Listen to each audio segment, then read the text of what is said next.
नमस्कार श्रोताओं, ये आकाशवाणी देहरादून है। अब आप मानव डोभाल से रुद्रप्रयाग जिले की चिट्ठी सुनिए। आलेख है विनय बहुगुणा का।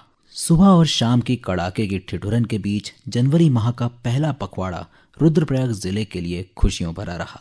निकाय चुनाव के प्रचार के शोर के बीच 38वें राष्ट्रीय खेलों के प्रचार के लिए मशाल तेजस्विनी और शुभंकर मौली का खेल प्रेमियों ने जोरदार स्वागत किया। रुद्रप्रयाग, तिलवाड़ा, अगस्त्यमुनि, ऊखीमठ, बयाली, जखोली, चिरबटिया में जहां भी मशाल तेजस्विनी पहुंची वहां उसके स्वागत के लिए जनसैलाब उमड़ पड़ा। जिले के बीरो देवल की प्राची डिमरी ने यंग लीडर डायलॉग के तहत नई दिल्ली स्थित भारत मंडपम में 11 और 12 जनवरी को प्रधानमंत्री नरेंद्र मोदी के साथ संवाद किया। विकास भी विरासत भी विषय पर प्राची ने अपने 3 सदस्यीय दल के साथ प्रस्तुतिकरण किया। यही नहीं, जिले की एक पूर्व छात्रा प्राची जमलोकी ने भी खेल महाकुंभ ओपन वर्ग में 100 मीटर दौड़ में स्वर्ण पदक और 200 मीटर दौड़ में रजत पदक जीता है।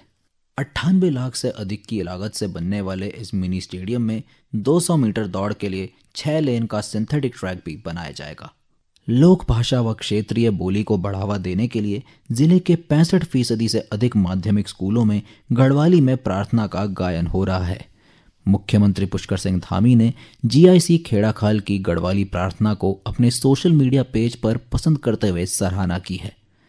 दूसरी तरफ जनपद में लोक संस्कृति के संरक्षण को लेकर मेला महोत्सव और धार्मिक अनुष्ठान का आयोजन भी हो रहा है।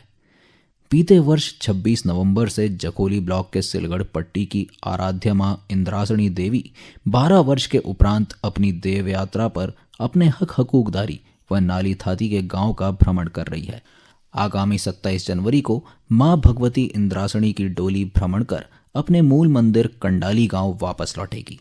दूसरी तरफ तुंगनाथ घाटी के चुन्नी गांव में 35 वर्ष के बाद पांडव नृत्य का आयोजन हो रहा है।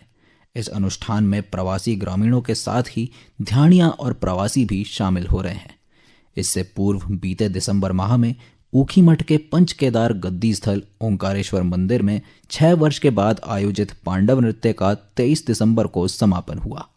बीते साल के आखिरी सप्ताह में अगस्त्यमुनि में 5 दिवसीय मंदाकिनी शरदोत्सव, औद्योगिक विकास एवं कृषि मेला का आयोजन किया गया। आखिरी सप्ताह में मौसम भी मेहरबान हुआ और बरसात के बाद से चल रहा शुष्क मौसम बारिश और ऊपरी क्षेत्रों में बर्फबारी के बाद खुशनुमा हो गया। साथ ही निकाय चुनाव का बिगुल बजने से सर्दियों के मौसम में चुनावी गर्माहट खुल गई है। अध्यक्ष पद पर संभावित उम्मीदवारों की लंबी फेहरिस्त के बाद भाजपा ने नगर पालिका रुद्रप्रयाग में चंद्रमोहन सेमवाल, नगर पंचायत तिलवाड़ा में विनीता देवी, अगस्त्यमुनि में सतीश गोस्वामी, ऊखीमठ में बबीता भट्ट और गुप्तकाशी में मीना देवी को अपना प्रत्याशी बनाया है। वहीं कांग्रेस ने रुद्रप्रयाग नगर पालिका में दीपक भंडारी को अपना प्रत्याशी बनाया है। यहां पार्टी से बगावत कर संतोष रावत निर्दलीय चुनाव लड़ रहे हैं। वहीं नगर पंचायत ऊखीमठ में निवर्तमान अध्यक्ष विजय राणा ने भाजपा से बगावत कर अपनी पत्नी कल्पेश्वरी देवी को मैदान में उतारा है। दोपहर को चटक धूप के सहारे निकाय चुनाव का प्रचार दिनों दिन अपने चरम पर पहुंच रहा है। 5 निकाय वाले रुद्रप्रयाग जनपद में नगर पंचायत गुप्तकाशी में पहली बार चुनाव होना है। इसके अलावा नगर पालिका रुद्रप्रयाग के साथ ही नगर पंचायत ऊखीमठ, तिलवाड़ा और अगस्त्यमुनि में चुनाव में उतरे प्रत्याशी सुबह से शाम तक घर घर पहुंचकर मतदाताओं से समर्थन मांग रहे हैं। वर्ष 2011 की जनगणना के आधार पर लगभग 2.5 लाख की आबादी वाले रुद्रप्रयाग जनपद में 5 निकाय में कुल 18,237 मतदाता हैं। इस बार निकाय चुनाव में जनपद में 5 निकायों में अध्यक्ष पद पर 16 और सभासद के लिए 62 प्रत्याशी मैदान में उतरे हुए हैं। आगामी केदारनाथ यात्रा को लेकर प्रशासनिक स्तर पर तैयारियां शुरू हो गई है।